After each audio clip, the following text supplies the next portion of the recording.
Suppose we have two solutions A and B at constant temperature such that osmotic pressure of A is less than the osmotic pressure of B.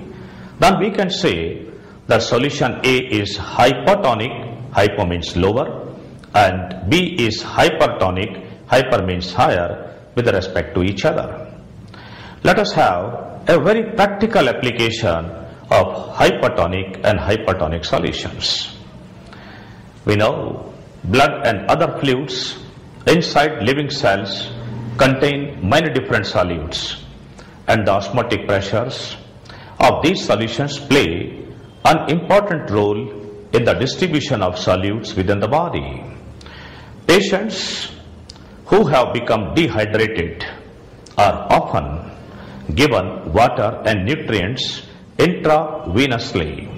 However, we cannot simply drip pure water into a patient's veins because the water would flow into the red blood cells by osmosis, causing them to burst.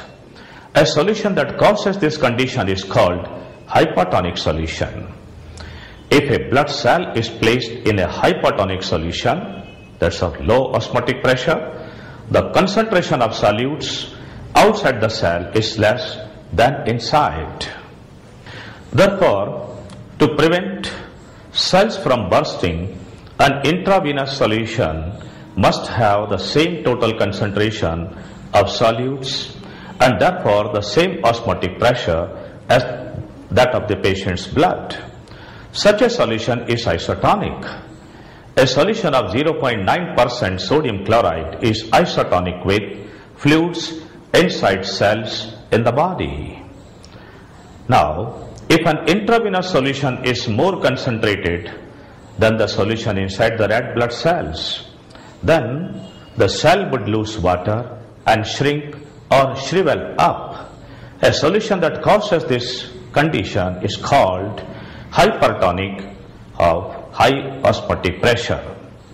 Now, let us have few words about reverse osmosis also.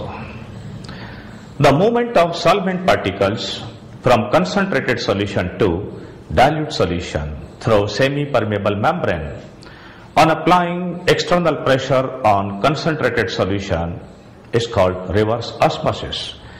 This pressure applied must be more than the osmotic pressure of the solution. For example, seawater contains a high concentration of salts and its osmotic pressure is about 24.8 atmosphere.